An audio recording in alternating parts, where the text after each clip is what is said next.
ওই সমস্ত গরিব দুঃখী মেহনতি মানুষ সচ্ছল মানুষদের চাইতে 500 বছর আগে আল্লাহর জান্নাতে প্রবেশ করবে। আমি কেন তাদেরকে সম্মান করব না, কেন শ্রদ্ধা করব না, কেন ভালোবাসবো না? অবশ্যই আমাদেরকে ভালোবাসতে হবে। শ্রমিক কল্যাণ ফেডারেশন, পরিবহন শ্রমিক ফেডারেশন এবং নৌ পরিবহন শ্রমিক ফেডারেশন ঐক্যবদ্ধ হয়ে আপনাদের চাঁদাবাজির হাতকে আমরা ঘুরিয়ে দেব ইনশাআল্লাহ। সম্মানিত উপস্থিতি বন্ধুগণ,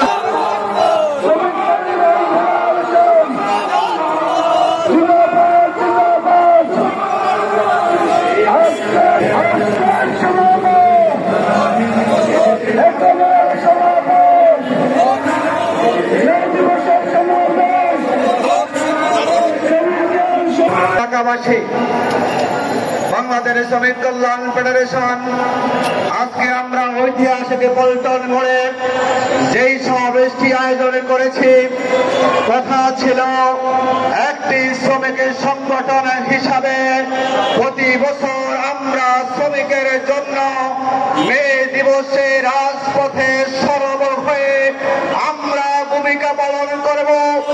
দুঃখের বিষয় হচ্ছে আজকে দীর্ঘ 17 বছর পরে এই পল্টন মোড়ে আমরা এই সমাবেশটি আয়োজন করতে পেরেছি। বিগত ফ্যাসিস্ট আওয়ামী সরকার আমলে বাংলাদেশ শ্রমিক কল্যাণ ফেডারেশনের উপরে তারা জুলুম চালিয়েছে, তারা অধিকারকে হরণ করে নিয়েছে। শ্রমিকদের নিয়ে আমাদের শান্তিপূর্ণ অধিকারকে তারা বাস্তবায়ন করতে দেয়নি।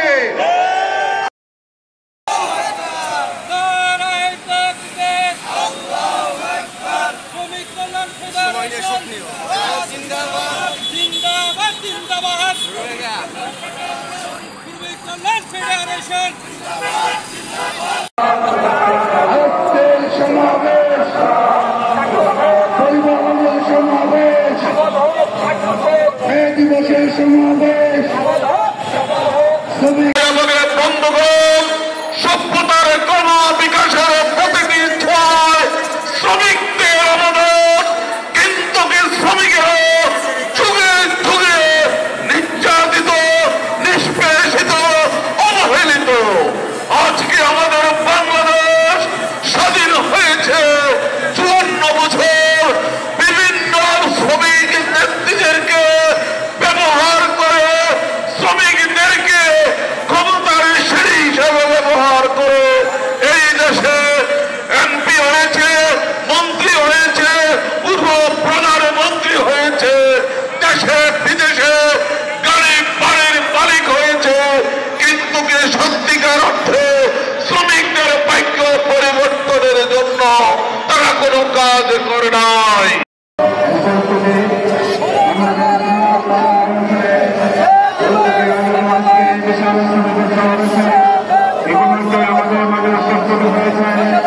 আজকের এই সমাবেশে দেশের প্রথমে আমাদের জামাত ইসলামের কেন্দ্রীয় সরকারের সেক্রেটারি জেনারেল শুধু একটা কথা বলতে চাই, কোরআনের আইন যদি বাস্তবায়ন করতে হয়, শ্রমিকদের সমস্যা থেকে শুরু করে সব সমস্যার সমাধান যদি আমরা পেতে চাই, তাহলে আমাদেরকে শ্রমজীবী মেহনতি মানুষদেরকে ঐক্যবদ্ধ করতে হবে।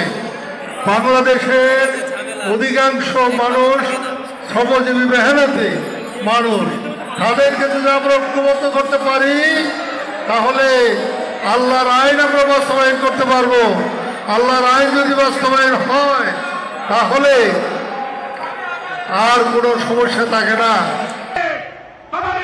পূর্ব পাকিস্তানে করে বাংলাদেশের কারখানা ঢাকা, চট্টগ্রাম, ঢাকা, গাজীপুর, খুলনা, শিল্প এলাকায়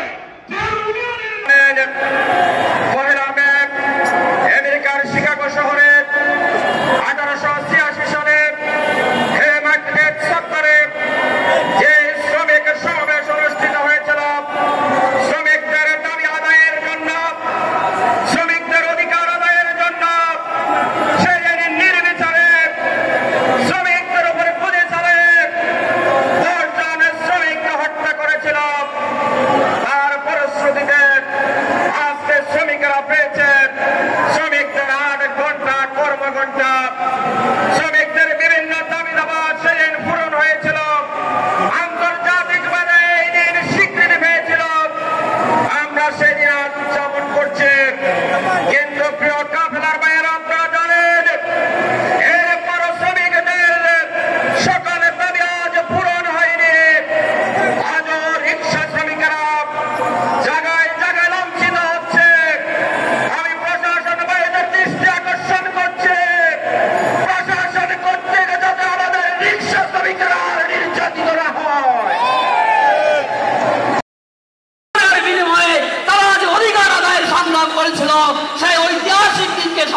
আমরা করতে যাচ্ছি।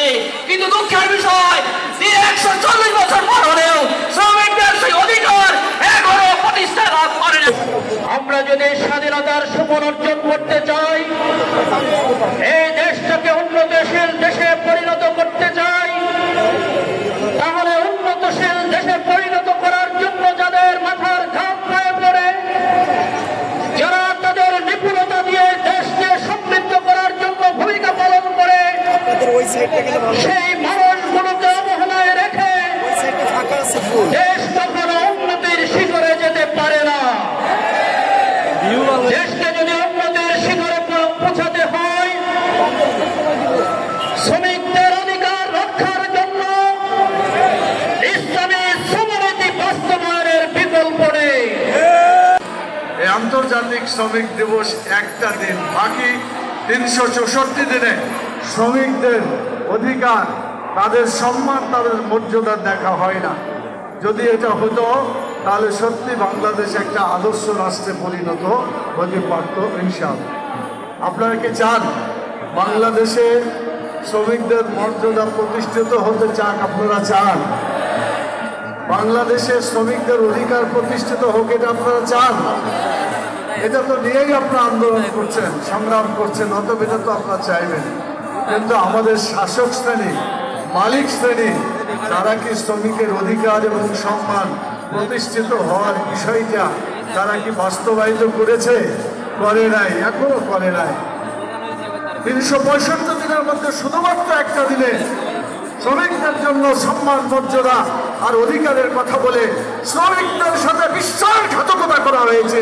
শ্রমিকদের অধিকার প্রতিষ্ঠা করা হয় না।